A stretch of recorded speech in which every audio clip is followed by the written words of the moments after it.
So what happens when you take one of the most powerful quantum computers on the planet and just push it until it breaks? Well, we're going to look at a fascinating experiment that did exactly that. They gave a massive quantum processor a task that was basically designed to be impossible. And what they found was not at all what anyone expected. I mean, seriously, think about it. How do you actually test a 127-qubit brain? It's not like your laptop where you can just check if 2 plus 2 equals 4. With these things, it's way more complicated. And that's really the core question we're digging into, all based on a recent paper that put IBM's hardware through the ultimate stress test. Okay, so before we dive in, you need to know about the era we're in right now. It's called the NISQ era. That stands for Noisy Intermediate Scale Quantum. And I want you to remember that first word, noisy. It is, without a doubt, the main character and kind of the villain of our story today. And that noise really sets up the fundamental problem in quantum computing today. It's this huge tug-of-war between the mind-blowing promise of quantum power on one side and the messy, harsh reality of what we call computational noise on the other. Now, when we say noise, we're not talking about actual sound. A better way to think about it is like static on an old TV screen. See, every tiny little thing, a bit of heat, an imperfect operation, any interaction with the outside world, it all introduces these tiny errors that mess up the super delicate quantum calculation. The static is basically the bad guy trying to turn a beautiful, perfect signal into just meaningless garbage. All right, let's meet our test subject. The experiment was run on a processor called IBM Brisbane. It's a real beast from IBM's Eagle family of quantum chips. And the researchers basically designed this brutal challenge, a real gauntlet, just to see what this machine was actually capable of. And what a machine. We are talking about 127 qubits. And just so you get the scale here, the experiment was designed to light up every single one of them, all at the same time. This wasn't some tiny test on a corner of the chip. No, this was an all-out, full system stress test. So what was the game plan? Well, you can kind of think of it like a cardiac stress test for a computer. First, they cooked up this deliberately chaotic and super complex task, using random quantum operations. Then they blasted it across all 127 qubits at once. But here's the key part. They kept making the program longer and longer and longer, adding more and more layers.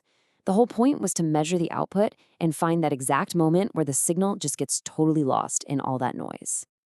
So the researchers ran the test, they gathered up all the data, and when they looked at it, the verdict was, well, a total surprise. I think everyone was expecting the machine to kind of slowly start to fail, But that is not what happened. Not at all. This was the big mystery they were trying to solve. Would the computer maybe start making a few small mistakes after a couple of steps? Would its performance, gracefully degrade as things got harder? At what exact point would the noise finally take over and win? And believe me, this machine was working hard. As the researchers cranked up the complexity, what they call the depth, the number of calculations the computer had to do just exploded.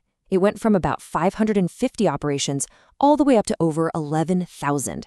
From a purely operational standpoint, the machine was an absolute monster. But here is where the story gets really wild. The researchers measured the randomness of the output, basically how much of it was just pure static. And what they found was that even on the simplest, easiest, shallowest version of the task, the output was already as random as it could possibly be. And as the tasks got harder, it just stayed there, completely, totally random. Let me put that another way. The signal wasn't just lost somewhere along the way. It was never even there. Right from the very first step, the answer coming out of the computer was completely indistinguishable from random noise. The paper has this perfect name for what they saw. They call it the noise cliff. And that just paints the picture so well, right? The computer's performance didn't just slide down a gentle hill as the problem got harder. No, it just walked right off a cliff. Instantly. A complete, total, immediate loss of any meaningful signal. So what on earth does a shocking result like this actually mean? Well, it makes us look at a really critical idea in the quantum world, the huge difference between a machine's raw brute force power and its actual computational precision. Yeah, this whole thing is a fascinating paradox. On one hand, you have this machine showing off immense power. I mean, it ran the programs with over 11,000 operations, no problem. But on the other hand, its computational fidelity, its ability to give you the right answer, was zero from the very beginning. It's like having a supercar that can go 500 miles an hour, but the steering wheel isn't connected to anything. And here's a funny, really human detail from the paper. Do you know why they stopped the test at 22 layers? It wasn't because the quantum computer broke or started smoking. It was still running just fine. They stopped because they ran out of their compute time on the cloud platform. They literally hit their user account quota before they even found the machine's breaking point. So, this whole story, this whole stress test, it really brings us to a huge takeaway. It kind of reframes what the next great challenge in quantum computing really is. And this quote from the paper's conclusion just nails it. It says that, yeah, the hardware can run these really long, complex programs. That's not the issue. The real challenge is getting a useful, meaningful answer out of it.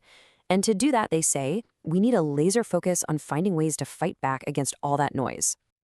So, we'll end with this question. For years, the quantum race has felt like it's all about one thing, building bigger and bigger machines with more and more qubits. But this stress test, it suggests a whole new race is starting. It's not just about who can build the biggest engine anymore. It's about who can build the best steering system. So, who's going to win? The people building for sheer scale, or the clever minds who finally figure out how to tame that quantum static?